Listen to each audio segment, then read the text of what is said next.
न मनुष्य, न पशु, न असुर, न देवता, न पृथ्वी पे, न आकाश में। अपने आदि पुरुष फिल्म बनाने वालों ने ना इस हिरण्यकश्यप को ही रावण समझने की गलती कर दी। सच में मैं प्रूफ दूंगी आपको। फिल्म में लंकेश को ब्रह्मा ये सेम ऊपर वाला वरदान देते हैं और इसके बाद रावण का घमंड 1000 गुना बढ़ जाता है। लेकिन फिल्म की एंडिंग में बेचारा रावण तो मारा जाता है। कैसे, क्यों, राम ने रावण को मारा कैसे, ये जवाब पूरी फिल्म में कहीं नहीं मिलेगा आपको। वो इसलिए क्योंकि ये आलसी फिल्म मेकर्स ये बताना भूल ही गए कि रावण ने जब ब्रह्मा जी से वरदान मांगा तो उसमें वानर और मनुष्य दोनों का नाम नहीं लिया। ये उसका अहंकार था जिसमें उसने देवता और असुर से खुद को अमर तो कर लिया, लेकिन इंसान और वानर को कमजोर समझने की गलती कर दी। इसीलिए रामायण की लड़ाई में स्वयं विष्णु जी ने राम बन के अवतार लिया और हनुमान जी को अपना साथी बनाया, जिससे रावण की सिर्फ मौत नहीं उसका घमंड भी तोड़ा जाए। इतनी बड़ी बात सोचो, ये 600 करोड़ की डब्बा फिल्म बनाने वाले लोग पब्लिक को बताना ही भूल गए। वाजी। और तो और विभीषण इस रामायण के युद्ध में कितना जरूरी था, साला ये भी नहीं समझाया इन लोगों ने। मतलब हद होती है यार कामचोरी की। रावण के पास अमृत था जिसको वो अपनी नाभि में छुपा के रखता था, इसीलिए जब भी उस पर हमला होता वो अमृत पी के दोबारा जिंदा हो जाता। इसीलिए भगवान राम लास्ट में रावण की नाभि पे अटैक करते हैं, जिससे उसका अमृत खत्म हो जाता है और ये सीक्रेट विभीषण के बिना बताए कभी पता नहीं चलता। गलती नंबर 2, इंद्रजीत का जो कैरेक्टर दिखाया गया फिल्म में, जिसको टैटू वगैरह सजा के इन्होंने काफी मॉडर्न दिखाने की कोशिश की है, वो भगवान राम से बोलता है बहुत हुआ तेरा बंदर नाच, निकल यहाँ से। और ये इशारा भी किया गया भाई सब कुछ समेट के भाग जा यहाँ से, ये भाषा है। जबकि आपको पता है इंद्रजीत नाम कैसे पड़ा, क्योंकि मेघनाथ इतना बड़ा वॉरियर था जिसने देवताओं के राजा इंद्र तक को हरा के कैद कर लिया था, उनको जीत लिया। इतना शक्तिशाली था जिसने सिर्फ एक दिन में ब्रह्मास्त्र का इस्तेमाल करके 670 मिलियन वानर मार डाले थे। उनकी एग्जिस्टेंस धरती पे खत्म होते होते बची। ऐसे बड़े योद्धा को ये लोग फिल्म में गवार दिखा रहे हैं, जिसका भगवान राम को सिर्फ गाली देना बाकी रह गया। मेघनाथ के पास शक्ति थी बादलों के पीछे से लड़ने की, जिसका इस्तेमाल करके उसने राम और लक्ष्मण दोनों को चौंका दिया था युद्ध में। लेकिन अपने होशियार फिल्म मेकर्स एक लेवल ऊपर चले गए और इन्होंने मेघनाथ को फ्लैश बना दिया लिटरली। गलती नंबर 3, रावण की सोने की लंका है, उसके बारे में हम सब ने सुना है, लेकिन ये रावण के पास कैसे आई बहुत कम लोग जानते हैं। एक्चुअली सोने की लंका कुबेर की थी, जो रिश्ते में रावण के सौतेले भाई लगते थे। अब कुबेर थे देवता और रावण की माँ राक्षसी थी, इसीलिए अपने माँ के कहने पर रावण और उनके असुर भाइयों ने ब्रह्मा जी की तपस्या करके शक्ति प्राप्त की और कुबेर से उनकी लंका छीन ली। अब फिल्म में ये सोने की लंका पता नहीं कहाँ चली गई। अंदर जो दिखाया गया वो तो कोयले की नगरी थी, एकदम काली बर्बाद टाइप की। और तो और फिल्म की शुरुआत में क्या बताते हैं कि रावण ने कुबेर से लंका शौक के लिए नहीं छीनी, अपनी बहन का बदला पूरा करने के लिए जीती थी। भाई इतना मैनिपुलेशन करने की क्या जरूरत थी, जो जैसा है वैसा क्यों नहीं बताया गया फिल्म में। गलती नंबर 4 पे आपको यकीन नहीं होगा, एकता कपूर के सीरियल से बहुत ज्यादा इंस्पिरेशन लिया है फिल्म के मेकर्स ने। इसीलिए फिल्म के अंदर विभीषण के साथ एक फीमेल कैरेक्टर दिखाया गया जो लो कट ब्लाउज पहन के घूम रही है। मतलब रामायण जैसे सब्जेक्ट पे फिल्म बना के आप उसको सेक्सुअलाइज करना चाहते हो, ये सोचना भी किसी पाप से कम नहीं होगा। हिम्मत कैसे हो गई यार तुम्हारी। त्रेता युग पे फिल्म बनाई है और काम तुम्हारे कलयुग से भी बदतर है। मतलब क्या जरूरत थी भाई ऐसा सीन डालने की। ये गलती अनजाने में नहीं हो सकती, सॉरी। गलती नंबर 5, मुझे ऐसा लगता है आदि पुरुष बनाने वाले लोगों ने जो रामायण पढ़ी थी ना, उसमें लक्ष्मण जी का कैरेक्टर शायद था ही नहीं। सबसे बड़ी गलती तो फिल्म वालों की यही थी कि जब राम के लिए आपने प्रभास को चुना तो लक्ष्मण जी के कैरेक्टर में किसी अननोन एक्टर को क्यों लिया गया। या तो आप उनके कैरेक्टर को इतना इंपॉर्टेंट मानते ही नहीं हो कि फिल्म में कौन नोटिस करेगा, किसी को भी लक्ष्मण बना के घुसा देंगे। जबकि लक्ष्मण कौन है पता है, ये खुद भगवान राम के खिलाफ खड़े हो गए थे युद्ध करने के लिए। जब सीता माता को अग्नि परीक्षा से गुजरने को कहा गया तब लक्ष्मण जी ने साफ बोला था सीता उनके लिए मां समान है, उनका अपमान हुआ तो भगवान राम से भी लड़ जाएंगे उनकी इज्जत के लिए। ऐसे लक्ष्मण को आप फिल्म में गिनती के 3 डायलॉग्स दे रहे हो, कहाँ गया वो भाभी देवर वाला रिश्ता जो आज भी लोगों के लिए एक एग्जाम्पल है। भगवान राम के लिए सूर्पणखा की नाक तक काट दी थी इन्होंने, इतना प्यार करते थे अपने भाई से, इस रिश्ते को इतना कमजोर कैसे दिखा दिया फिल्म में। गलती नंबर 6, श्री राम का ये लुक मुझे कुछ समझ नहीं आया। ऐसा लग रहा है फिल्म मेकर्स जीसस क्राइस्ट को ट्रिब्यूट देना चाहते हैं। श्री राम अयोध्या के होने वाले राजा थे भाई, उनका मुकुट, उनका पहनावा, उनका भगवा रंग से प्यार, यही तो श्री राम की पहचान थी। इवन अभी एक एआई ने जब राम जी का ऐसा फोटो बनाया ना, तब लोगों ने बोला राम जी इससे भी ज्यादा सुंदर दिखते हैं, टेक्नोलॉजी उनकी खूबसूरती के साथ इंसाफ नहीं कर सकती।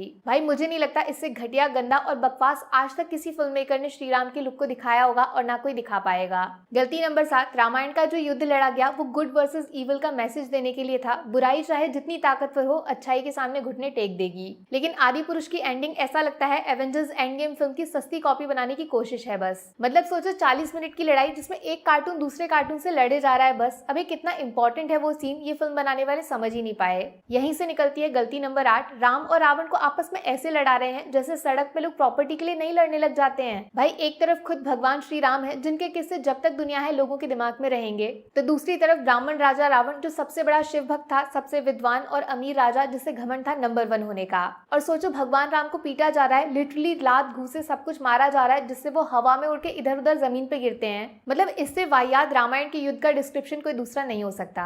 और गलती नंबर 9 भी इससे कनेक्टेड है। फिल्म में क्या दिखाया कि राम और रावण की लड़ाई रात में चल रही है, एकदम अंधेरे में। भाई थोड़ा सा अगर आपने रिसर्च किया होता तो पता चल जाता कोई भी युद्ध सूर्यास्त के बाद नहीं लड़ा जाता था। फिर चाहे जीत के एकदम नजदीक क्यों ना खड़े हो आप, लेकिन रात में सूरज ढलने के बाद शस्त्र का त्याग करना पड़ता था। गलती नंबर 10, अभी रावण के साथ चमगादड़ क्या फ्री में चिपका दिया, मतलब फ्रीडम ऑफ क्रिएटिविटी के नाम पे कुछ भी कर दोगे। रावण ने जब कुबेर को हराया था ना, तब उसके पास से पुष्पक विमान भी छीन लिया था, ऐसा विमान जिसको देखकर उस वक्त देवता और असुर भी जलते थे रावण से। और फिल्म में सोचो पुष्पक विमान को चमगादड़ से बदल दिया, मतलब थोड़ी तो मर्यादा रख लेते भाई, रावण है वो कोई टार्जन थोड़ी है। और इसी चमगादड़ से गलती नंबर 11 भी कनेक्टेड है। फिल्म में रावण का एक सीन है जब वो इस अजीब से प्राणी को मीट खिला रहा है अपने हाथों से मांस। भाई रावण खुद ब्राह्मण था, वो भी सबसे ऊंचा टाइप का, ऐसी भक्ति करता था भगवान शिव की कि अपनी जिंदगी तक उनके पैरों में चढ़ा देता खुशी खुशी। और भगवान शिव खुद जानवरों के रक्षक माने जाते हैं, वो हर एक जीव जंतु से बराबर प्यार करते हैं। ऐसे भगवान शिव के सबसे बड़े भक्त रावण से तुम किसी जानवर का मांस खिलवा रहे हो, मतलब कैसे सोचा होगा यार, शर्म नहीं आई बिल्कुल। गलती नंबर 12, जब फिल्म में सीता हरण का सीन आता है तो मेकर्स ने क्या दिखाया कि जब रावण सीता को ले जा रहा था तो भगवान राम और लक्ष्मण दूर से सब कुछ देख रहे थे। मतलब राम इतने कमजोर हो गए कि उनके सामने उनकी पत्नी का कोई हरण करके ले जाए और वो बचाने की कोशिश तक न करें। ऐसी रामायण तो यार कहीं भी नहीं पढ़ाई गई, पता नहीं इस फिल्म के मेकर्स ने कौन सा कोर्स किया था, रामायण की कहानी ही बदल के रख दी भाई। यहीं से निकलती है गलती नंबर 13, रामायण में जटायु का कैरेक्टर बहुत इंपॉर्टेंट है, क्योंकि इनसे ही पता चलता है रावण सीता को पुष्पक विमान पर बिठा के ले गया। पहली बात तो जटायु गिद्धराज थे, वल्चर, इतना तो बच्चा बच्चा जानता है, फिल्म में इनको ईगल बना के दिखा दिया। और दूसरी बात, राम से बात करने से पहले जटायु मर नहीं गए थे, बल्कि उन्होंने ही श्री राम को रास्ता दिखाया था। बोला तो ये भी जाता है कि भगवान राम जटायु को दोबारा स्वस्थ करना चाहते थे, लेकिन जटायु ने तब बोला उन्होंने अपने प्राण सिर्फ एक आखिरी बार श्री राम के दर्शन करने के लिए बचाए थे, और इतना बोलकर उन्होंने श्री राम की गोद में दम तोड़ा। गलती नंबर 14, रावण में लाख बुराइयां थी, लेकिन वो किसी के बाप का नौकर नहीं था, वो राजा था जिसके लिए लाखों करोड़ों की सेना तैयार खड़ी थी। फिल्म में एक सीन है जिसमें रावण नौकर की तरह वेल्डिंग कर रहा है किसी चीज की, मतलब कोई सेंस है इस बात का? बेचारे के पास मसाज कराने के लिए नौकर तक नहीं है, इसलिए कार्टून वाले सांप से अपनी मालिश करवा रहा है। गलती नंबर 15, सीता माता की प्योरिटी को आज भी पूजा जाता है, उनके जैसी पतिव्रता स्त्री का एग्जाम्पल पीढ़ियों तक चलेगा, खुद अग्नि देवता भी झुक गए उनके सामने। और इस फिल्म में उनका जरा ड्रेसिंग सेंस देख लीजिए आप, सब कुछ खुल्लम खुल्ला, मतलब सेंसर बोर्ड सो गया था क्या? ये भगवान है जिनको लोग पूछते हैं मेरे भाई, उनके साथ ऐसा कैसे कर सकते हो? इवन फिल्म पद्मावत में दीपिका पादुकोण का एक सीन था जिसमें उनका पेट दिखाई देता है, वो भी बाद में फिल्म मेकर्स को VFX डाल के कवर करना पड़ा था। और यहाँ सीता माता के पूरे कपड़े ही अजीबोगरीब ढंग से दिखाए गए और लोग चुप बैठे हैं, कैसे यार तुम लोग कैसे सह रहे हो? गलती नंबर 16, फिल्म के ट्रेलर में एक डायलॉग डाला था भारत की बेटी, मतलब उस जमाने में भारत का जिक्र कर रहे हैं। भाई भारत शब्द हमें मिला था राजा भरत के नाम पे, जो रामायण के टाइम पे पैदा ही नहीं हुए थे।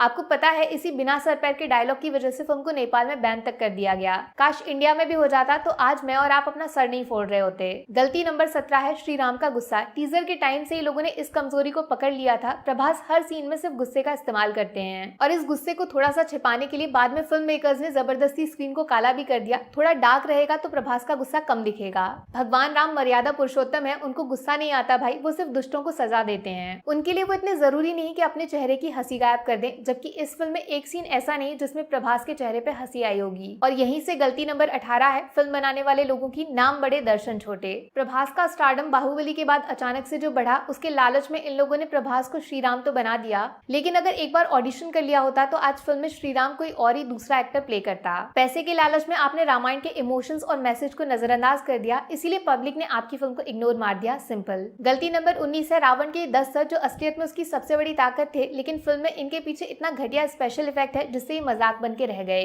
ऐसा बोला जाता है कि रावण अपने 10 सरों से ऐसा डर पैदा करता था कि सामने असुर हो या देवता वो भी कांप जाते थे, रावण से भिड़ने से पहले 10 बार सोचते थे। लेकिन फिल्म में ये 10 सर देखकर रावण बेवकूफ जैसा लगता है, कोई सर्कस में जोकर नहीं आता बच्चों को हंसाने के लिए, ठीक वैसा बना दिया बेचारे को। गलती नंबर 20, जो सबसे ज्यादा वाहियात पार्ट है इस फिल्म का, वो है हनुमान जी के डायलॉग्स। महाघटिया, महाफटीचर और गुस्सा दिलाने वाला काम किया है फिल्म वालों ने। तेरे बाप की जलेगी, मैं सबकी लंका लगा दूंगा, वगैरह वगैरह। बस गाली देना बाकी रह गया, वो सेंसर बोर्ड ने हटा दी होगी, वरना वो भी सुनाई दे जाती। हमारे हनुमान तो दिल से भोले हैं, राम भक्त हैं, जो सबसे प्यार करते हैं, कभी किसी पे गुस्सा न करना, कभी किसी पे धौंस न जमाना। मुझे नहीं पता ऐसे डायलॉग्स क्यों लिखे गए, और अब जब पब्लिक नाराज है तो इनको फिल्म से हटाया क्यों नहीं जा रहा है? वैसे तो बहुत बॉयकॉट करते हो, अब सो गए क्या? यहीं से आती है अगली गलती जो 1000 गलतियों के बराबर है। फिल्म के मेकर्स आज भी पब्लिक का रिस्पॉन्स देखने के बाद अपनी गलती मानने को तैयार नहीं है। सोचो टीवी पे लाइव बैठकर ये लोगों को ज्ञान दे रहे हैं कि कैसे पब्लिक फिल्म को समझ नहीं पाई, जबकि इन्होंने तो एकदम परफेक्ट सिनेमा बनाया है। अरे बेशर्मी की हद पार कर दी इन लोगों ने। ऊपर से बोलते हैं मैंने डायलॉग्स गलती से नहीं लिखे, जानबूझकर पूरे होशो हवास में लिखे।